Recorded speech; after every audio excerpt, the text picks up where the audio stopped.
Hi there. Ollie Anderson here, creative performance coach and author, helping you grow real in life and business.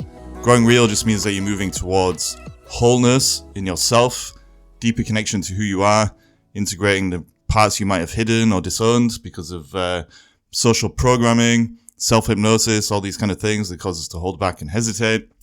This is Creative Status, a podcast about using your creativity to improve your life and to ensure that you are living in a creative, real way where you can do the things you need to do to become real. Today's episode is an interview with a guy called James Clemmons from an organization called Freedom From Anger. The conversation is about how anger is ultimately something that we can transmute or sublimate into fuel for our creative endeavors and the journey of becoming more real. It's kind of a synchronicity that this episode this interview occurred, because I was actually trying to find somebody who could talk about anger, because I think it's an underrated emotion if we can control it in a healthy way. And James reached out to me saying that he wanted to be on the podcast. So that saved me some work. That was awesome.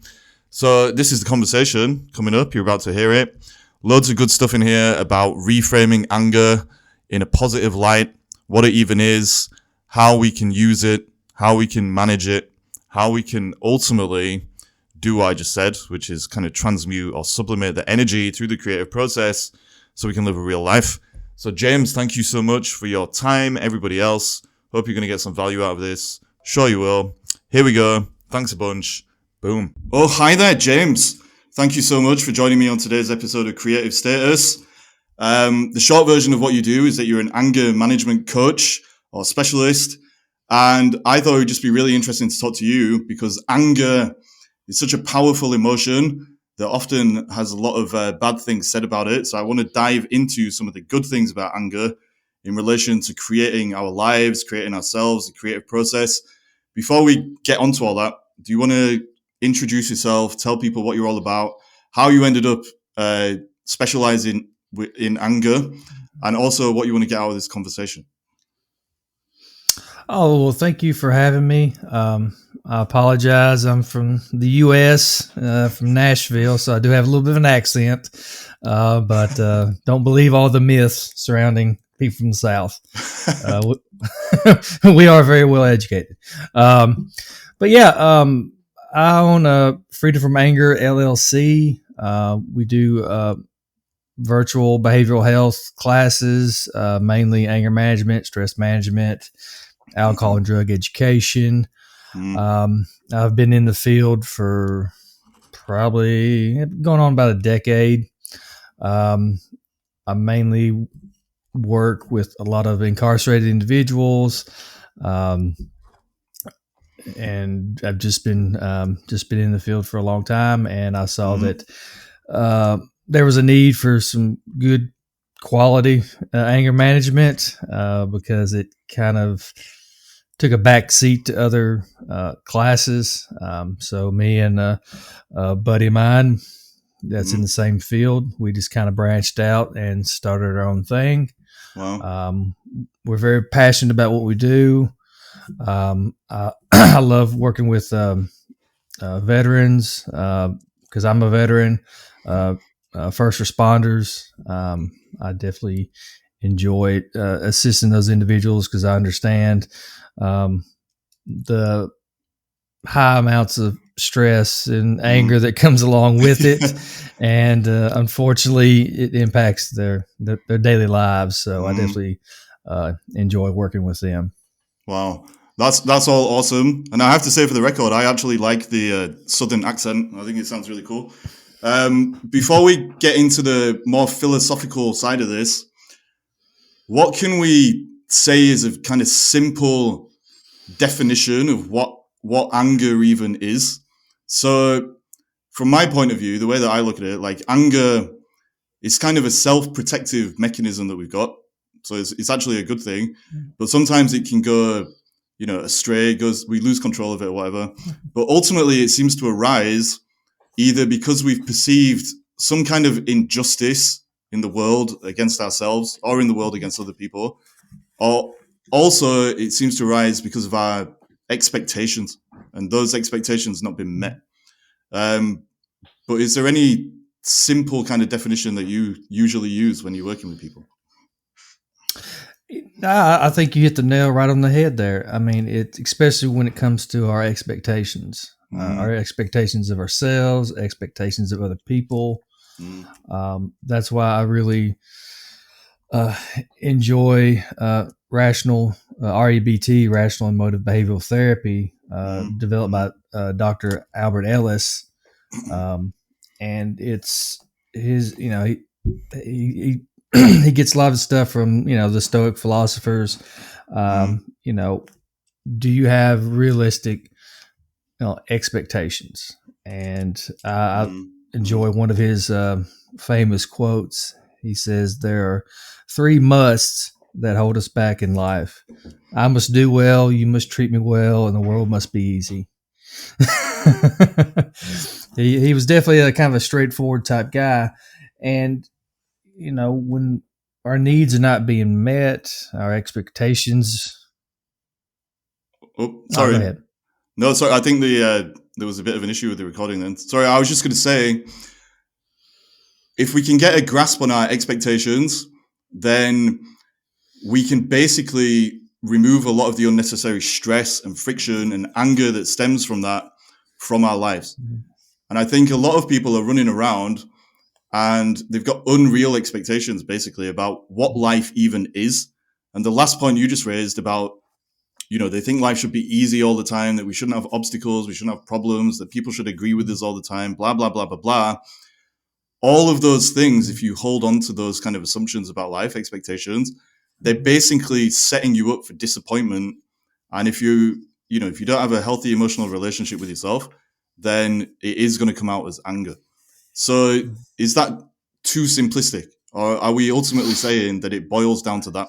Our relationship with ourselves will affect, the levels of anger that we feel, but also what we do with that anger, maybe. No, I think, we try to overcomplicate, a lot of things in life. And, everybody knows what anger is. It's probably one of the strongest emotions that we have, but we never really learn to really dig deep and figure out, okay, where is this stemming from? Is it unrealistic expectations? Is it, my needs are not being met, and I'm getting upset because if I have the mindset of, I must always get my way, or everybody must treat me how I want to be treated, guess what? You're setting yourself up for failure. Because we don't have control over other people, but we have control over how we respond to what they do rather than react, which, reaction and responding is 2 different things. 100% agree. Yeah. And when we tend to be wired to, when that, that primal fight, flight, or freeze happens, we're reacting rather than responding. So I talk a lot, with my clients, about, the biological aspect of anger, what's going on in the body. Your body's going to tell you from the jump, hey, something's not right here.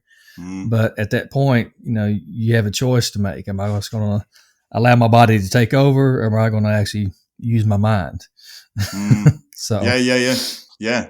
And I think that mind element is what's so important, because if you're just reacting, you kind of obviously doing things on autopilot based on your conditioning and all your programming from the past and blah, blah, blah, blah, blah. If you can respond, then it basically means you're going to pause between the stimulus and whatever response you're about to unleash on the world. And you can make a decision in alignment with your higher values, your higher purpose, all that kind of stuff.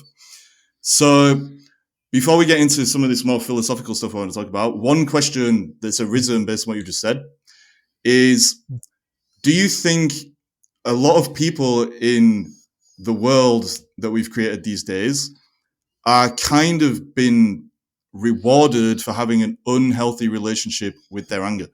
Because to me, it seems like a lot of people, especially online anyway, they're constantly outraged. They're constantly looking for something to react to so they can kind of play out some sort of a drama in their own minds, tell themselves a kind of story that they need to believe in so that they don't actually have to face themselves ultimately and then grow more real or towards a more accepting place of truth in their own lives.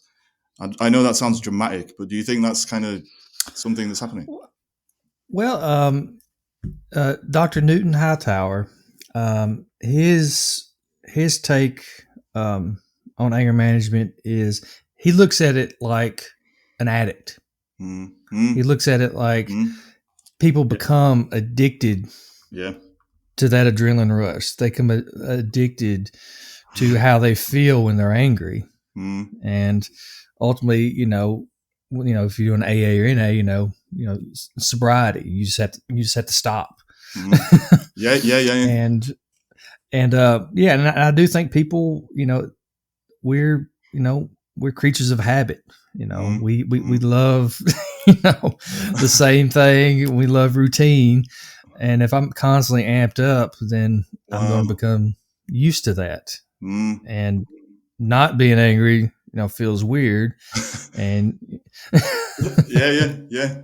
Like, it's really interesting. Like, there are short-term benefits to losing control of your anger. Like, I've seen this in my own life. Like, I know people who are actually proud that they sometimes get angry and flip out, and then other people kind of respond to that by walking on eggshells around them. It's kind of it's a way of getting attention ultimately, and it's filling a kind of void inside themselves, I think. But ultimately, if you shift from that short-term reactive relationship with your anger to a more long-term relationship where you're actually responding to your anger and then you're choosing what to do with it instead of allowing it to have control over you, you can get the best of both worlds, because you'll have mastered yourself basically, but also you'll be using your anger to improve your life in the long term rather than just the short term. So maybe that's a good segue into some of the kind of deeper questions I want to ask you. Now we've kind of defined what anger is and blah, blah, blah. So I think one thing you've said to me before when we were talking before the conversation is obviously a lot of the time anger has a bad reputation. But actually, if we do learn to respond instead of react, there's a lot of good things about anger. In fact, it's a very healthy emotion. My whole view of emotions is whatever you're feeling, you have to feel it. And the problems actually arise when you try to hide from it. And because of the way that anger is seen as being destructive and all this kind of stuff, people get into that reactive place that you were talking about instead of responding and then creating with the anger. So my question for you is, what are some of the good things about anger that we can start to embrace in our lives and to kind of get a better grasp of it? Well, just like what you said, it can be a great learning tool. So if we feel that there's a injustice that's going on, whether it be in our own personal lives or in our community, we can use it as you said earlier when we talked, you use it as fuel to kind of go out there and advocate for bettering social circumstances or just your personal life. And anger is it's a strong emotion, and we all have it, and a lot of us, we try to avoid it.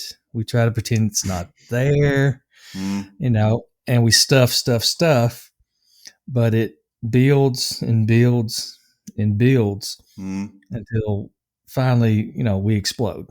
I think there's a movie called Anger Management with Adam Sandler and Jack Nicholson. And there's one scene where he's like, you get the cashier that just kind of takes it, and then one day he comes in and shoots everybody.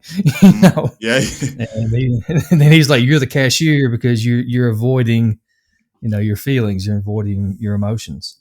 Yeah.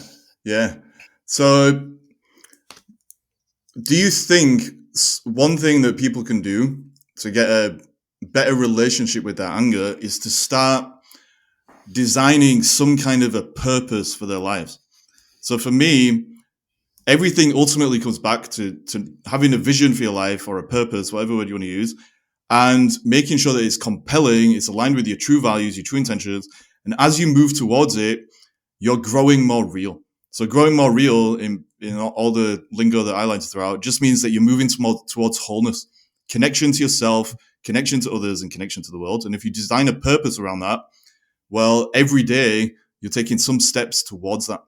But in relation to the anger thing, I find if people don't have a purpose, that's when they just end up kind of distracting themselves all the time, or they end up kind of playing these kind of ego games that people get sucked into, or creating dramas, because ultimately they're directing their energy in the wrong place. And then eventually when they're directing it in the wrong place, it directs itself against them. It kind of ricochets back at them and kind of screws up their lives. Then they end up, being depressed and anxious and all these kind of things. But have you found in your work that part of what helps people to respond instead of react is to, figure out what their actual purpose is? And it can be anything. It doesn't have to be anything grandiose. And then channeling the anger into that. And so I guess there's two questions, actually. One, does the purpose thing make sense according to all the stuff that you've been doing? And two, how do we get to that point where we can sublimate or transmute, or whatever fancy word we want to throw out, transmute the anger into the purpose itself? Yes. And I'm also a licensed alcohol and drug counselor. So you definitely see people substituting, the lack of goals with alcohol, drugs, like, you name it, and often anger. And I always think of a quote from Aristotle. It says, man is a goal-seeking animal. He only has meaning and purpose unless he's reaching out and striving for his goals. And I'm a firm believer in that. We have to have a goal. We have to have a purpose. If we don't, like you said, we're going to fill it with something, and it's never good. Yeah, 100%. It's just, this is being angry all the time. It's, hey, I don't like what's going on, so now I'm going to get drunk or high or whatever, and just totally try to, kind of check out from reality. But guess what? You're going to sober up. Reality hasn't gone anywhere, and it's just going to smack you in the face, and things get worse. So, one thing that I've always tried to do, especially with alcohol and drug clients, is, there's a thing called motivational interviewing. We got to figure out what motivates individuals. If we can get them motivated to see that, hey, to find those goals, they're more likely going to, because they got to have a benefit. What am I going to benefit from getting clean and sober? What am I going to benefit from not being angry all the time? So even if you decide to do nothing, you're motivated to do nothing. Yeah. So, sorry. Oh, no, go ahead. It's about replacing all of those unreal distractions that have come as a product of reacting with something more real. And you're right, like sometimes that can just be nothing. There's a quote by Nietzsche that I like where he says, in times of peace, the warlike man attacks himself. And I think that's kind of related to what we're saying. So like when people don't know what their purpose is or whatever it is, they basically kind of check out from reality, like you said. It's a bubble ultimately where there's nothing really going on. And normally what happens for a lot of people in that situation is they start to attack themselves, exactly like you've kind of alluded to. And then they try and project that out to the world, and then they just end up getting really angry. So with the goals thing, have you got any advice about how people can figure out what their purpose or next steps might be rather than just being angry all the time? Well, I think ultimately, my three big things I try to get people to think about is, number one, you got to learn to love yourself, and you got to learn to forgive yourself.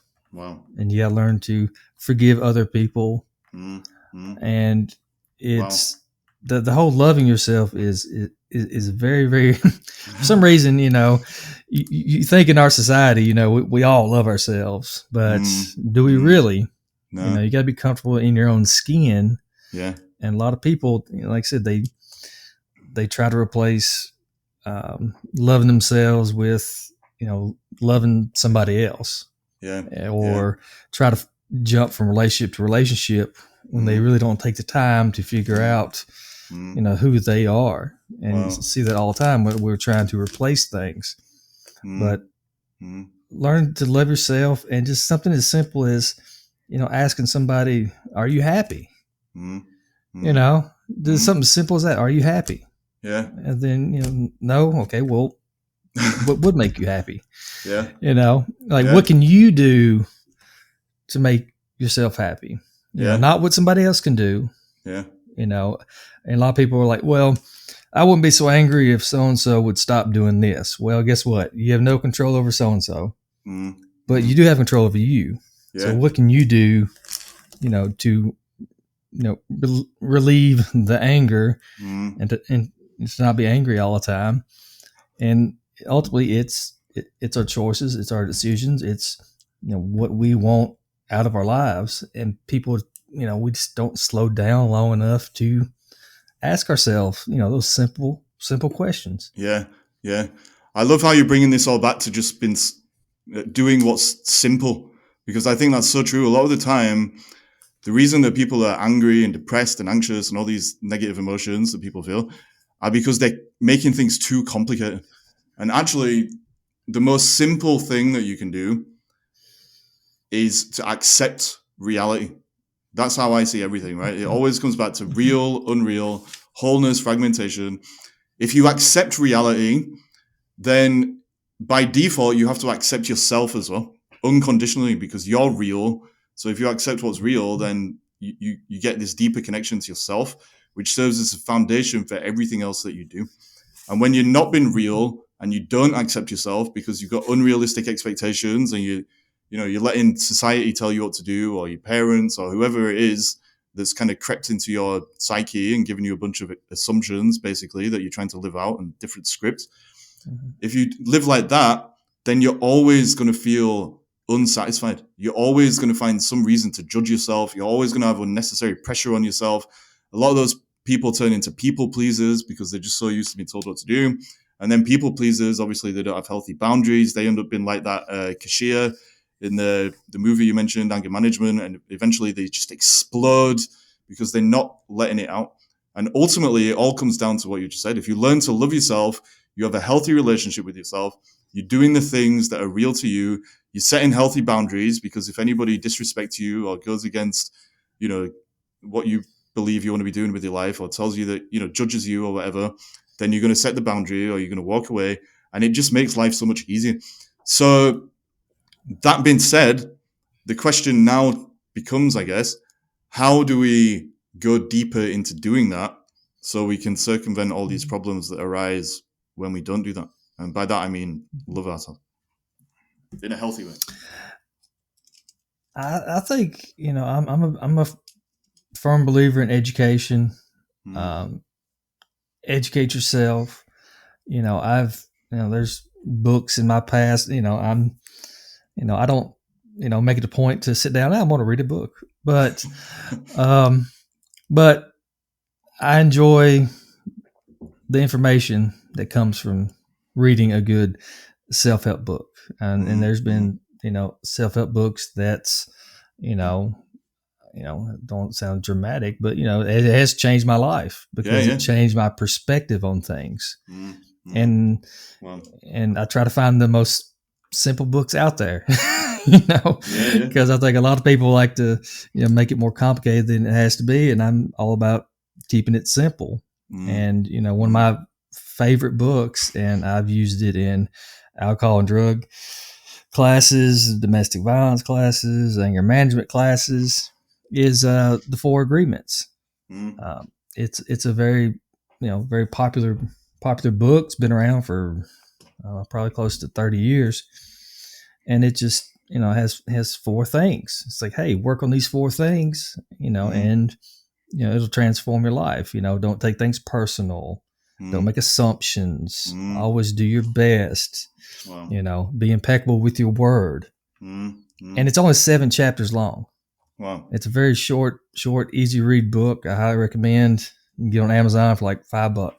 Mm. But it really makes you think when you come across those situations. Okay, well, I'm starting to take this personal. Pump the brakes, stop. The big stop sign.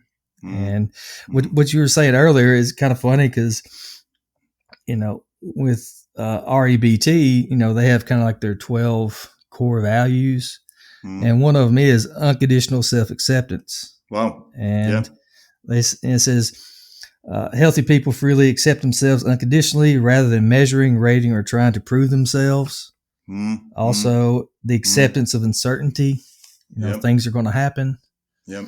And it's just slowing down and educating ourselves to, hey, I might have an issue with my anger, and I'm getting all this negative feedback, rather than just trying to ignore it. Just sit down and go, okay, maybe I need to talk to somebody. Maybe I should, read something, something as simple as that. Or I actually did a podcast on this a while back, or I was on somebody's podcast, and we were just talking about just, taking a time out from technology, taking a time out to just kind of sit with ourselves.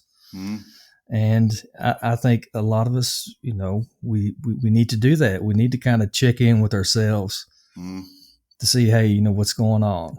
Am I happy? Am I not happy? Okay, well, how can I get through this?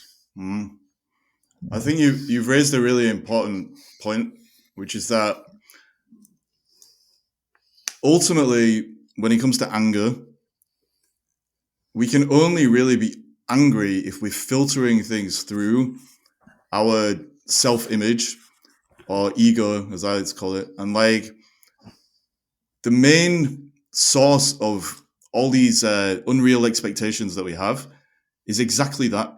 The idea that, if something happens to us, it's personal. So for example, if we're driving in traffic and we're getting angry with the traffic, we might get really angry, but actually it's not a personal thing. It's just like traffic is slow sometimes. People drive like idiots. It's how it goes. It's not an affront to us as individuals. But we can apply that to all of life. And it basically boils down to the expectations thing. And what I've found is that when we put ourselves on this path that I'm always talking about and that this podcast is about, of growing real, we eventually get to the point that you're talking about where we start to raise awareness of how the idea of our self-image, self-identity, how that is actually totally unreal. It's just a tool that we use to navigate reality. And if we forget that, that's when we start to have all of these things going on that we perceive to be things that we need to get angry about. But actually, if we can become aware and we can step back and we accept reality itself, which is beyond judgment really, and therefore removes any kind of need to be angry ultimately, then we can ultimately start to flow with life a lot more freely. We don't have to force everything. We're not constantly putting obstacles in our own way. So I guess my question is, in the work that you do, how does the self-image thing come into it? Like, do you help people to work on that, taking things personally? Oh yeah, definitely. We definitely like to take things personal, and you just have to kind of give people a reality check. Yeah. I hate to break it to you, not as special as you think you are. We're just a little speck, on this marble spinning through the universe, and not everything's about you. Yeah. And not everything's going to go your way. And what I try to do is, wow, like I said, I always try to keep it simple. It's like your self-talk. You talk to yourself more than anybody that you talk to on a daily basis. What are you saying to yourself? And there are some key words that Dr. Albert Ellis points out, and he says, if these creep up into your mind, you're going down the wrong path. So, those absolutes: should, must, always, never. And I like to throw in fair. So if those words creep up into your mind, then right then and there, I'm going down the wrong path. Well, I should never run into traffic. Well, replace the should with, it would be nice to not run into traffic, but reality states that it happens. And I think a lot of things that we deal with is that we don't allow humans to be humans. We're not perfect. The people we come in contact with are not perfect. Yeah. They're going through life just as you are. They have their challenges. So you got to kind of, like you said, lower your expectations of people. And because we don't assume that we're perfect. I hope we don't. Yeah. Because, people are going to let us down. We're going to make mistakes. People are going to drive crazy. That's just the nature of the beast. Yeah. Like the way that I look at life is we basically live in two realms. There's reality itself, where everything is constantly moving. It's chaotic. We have uncertainty. We don't really know what's going to happen. And we kind of just have to trust life and go with it whilst trying to navigate towards our vision and purpose and all that stuff. The other realm that we live in is the world, ultimately, which is just a bunch of ideas and concepts that we have kind of projected onto life individually and collectively based on our relationship with ourselves. And the world is ultimately all of these things you just said. It's a bunch of unrealistic expectations, basically, that are taking us away from reality. It's the idea that nothing ever changes, that we're really important, that we're special as individuals, that we're going to live forever maybe, and blah, blah, blah.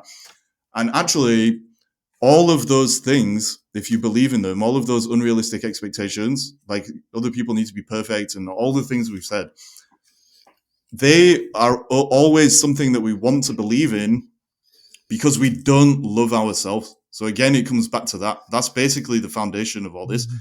When we do love ourselves unconditionally, then we can love other people unconditionally as well. So we don't need them to be perfect. We don't care if they cut in front of us in traffic and all these kind of things.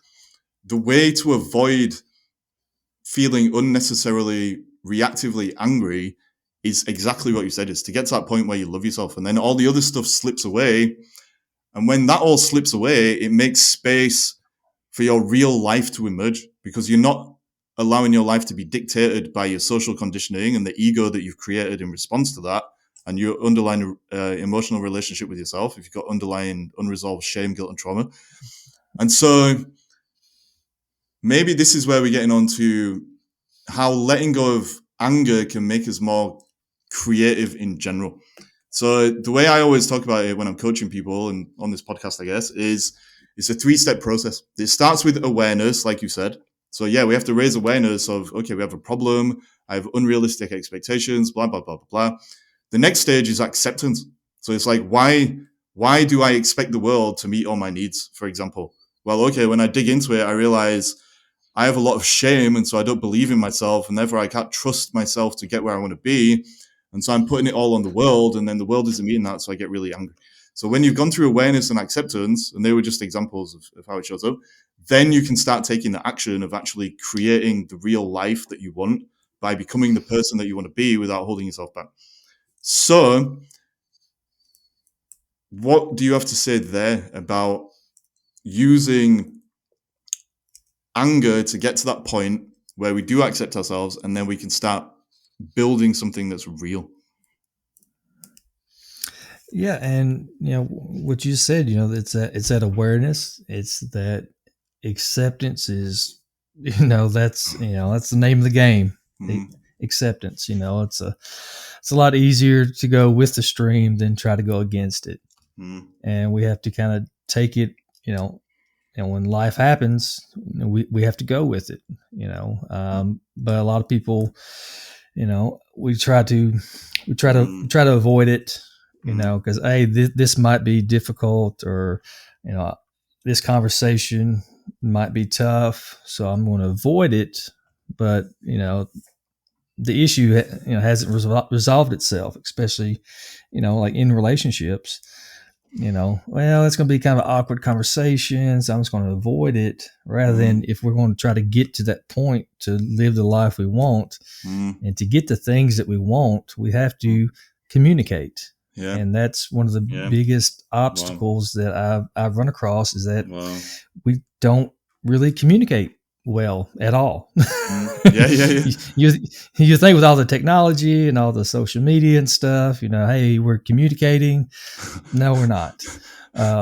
It's kind of like there's a skit. I don't know if you're familiar with Key and Peele. It's kind of a Yeah, comedy, yeah, yeah, yeah. I've seen. comedy skit, and there's a skit where these two friends are texting each other, and one person is taking it the wrong way, and he gets upset. The other guy's perfectly fine, and it's pretty funny. So I always tell people, I'm like, texting is not communicating because it's open to interpretation. If I'm having a bad day, my filter that I'm viewing the world through is going to be negative, rather than sit down and actually rather than text, call somebody and actually talk it through. Because I don't know about you, but I've definitely sent a text and it be taken the wrong way, and then you spend 2 hours texting back and forth trying to say, "Hey, I didn't mean that." When a 5-minute conversation, it would never happened. Yeah, I'm laughing because I think I do that every day. Like, it's just a common occurrence in my life, it seems. But with the communication thing, is there a deeper level to it as well? So 100% I agree. Like, if people are just superficially going through the motions of living life, and it reminded me of what you said about loving ourselves. Like, if you look on social media or whatever, it seems like everybody is loving themselves, but actually they're not. It's a superficial version where they're trying to run away from their inner shame or whatever. Again, with the communication thing, and communication is very real when it's done right. Again, it's kind of a superficial thing that's going on. Like, people are just, texting, it's open, it can be misconstrued, all the things you said. So what's the difference between, this superficial communication that's going on all over the place and the deeper level? Like, what's actually, the thing that makes the difference? And how does it relate to all this other stuff we've been talking about? Well, I think a lot of the superficial stuff is we're not being true to ourselves. We're trying to project an image. We're trying to project, hey, this is, everything's going great. Hey, look at me. When in reality, those are, I think it was Aristotle. I can't remember. He said, basically said, kind of be wary of somebody that, is constantly surrounding themselves with other people and being active, and basically says that, those individuals are not comfortable in their own skin. They're not comfortable with themselves. Of course, I'm paraphrasing. And I think that's true. When you see somebody that's always on the go, always posting stuff out there, and just, like I said, they never slow down. They never stop because they don't like the communication that they're having with themselves. Exactly. They're not comfortable in their own skin. And it goes back to, they probably don't love themselves. Yeah, 100%. I think it's exactly that. It's avoidance. So when we're not being real with ourselves, we don't love ourselves, like we said. And then instead of facing whatever is going on inside of us that's making us not love ourselves, which is normally shame or guilt, I find, which causes us to judge ourselves and filter everything through the ego, like we're talking about.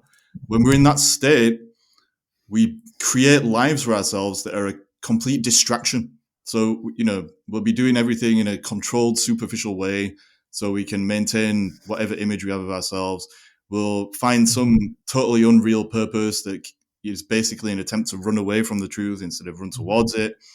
And like you said, with communication, it's the same thing. Like, it's so easy to pick up the phone and send a text. And, okay, it seems like you're communicating, but actually, what are you doing really? Like, true communication, I would say, is about presence. And yeah, not all texting is bad, but ultimately you can fall into this rut of thinking you've been real, but actually you're trying to hide from life. And I suppose this all links because if people are living like that, it's just going to perpetuate all of the things that are making them so angry in the first place, instead of allowing them to go deeper into reality or something like that. Yeah, it kind of goes back to the whole iceberg.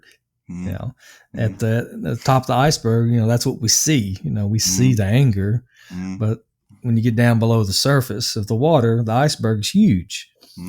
And underneath the surface is that shame, that guilt, that unrealistic expectations.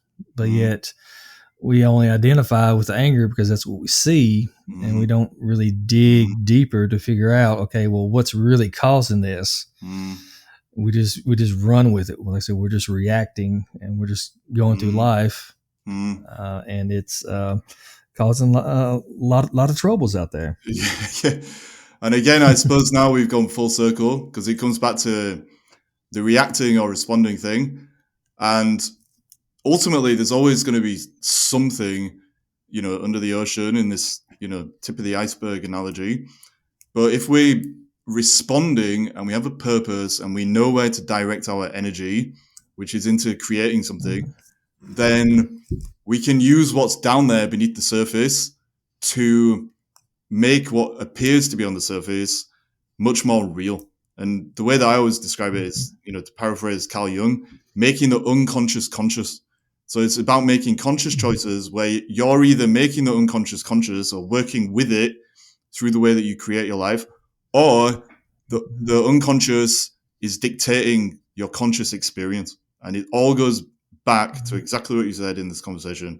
You either react or you respond. And if you choose something to create, it makes the responding thing way easier. So we covered a lot, but I feel like going full circle kind of brings it all together. Have you got any final words to kind of sum up everything we talked about, or any final lessons you want to throw out there? Just one thing that I always try to instill into people is that our own personal power, our own personal self, that's what we have control over. Yeah. And when we get angry and we allow, people to rent space in our minds, we're giving away our power. Yeah. And Epictetus, way back in the day, has a great quote, and he says, "Any person capable of angering you becomes your master. He can only anger you when you permit it." And that is essentially a choice. If I allow you to dictate how I'm feeling, then I no longer have control. I no longer have the power.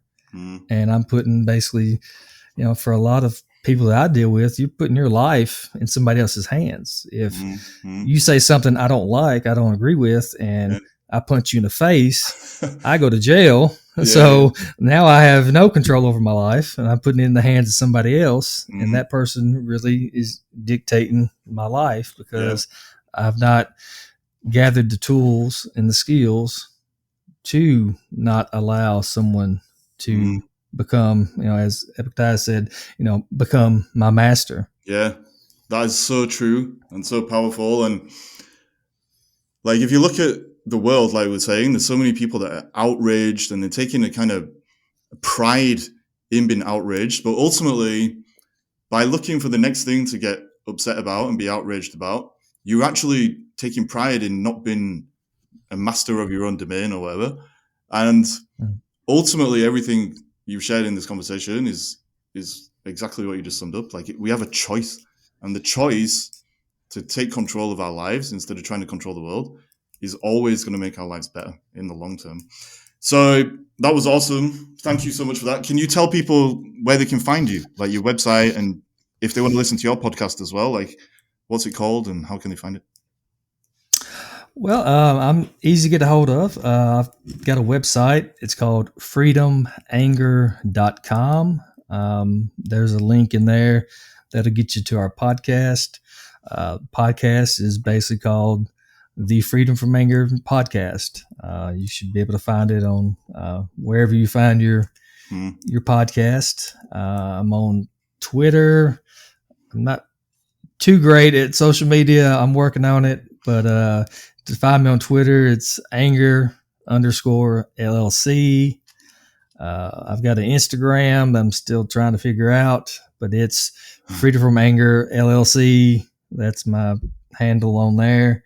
But probably the easiest road to go is go to our website, freedomanger.com, and just go to, I think the tabs media, and the podcast is on there, and it's got some other stuff that I've done on NPR and various different podcasts and platforms.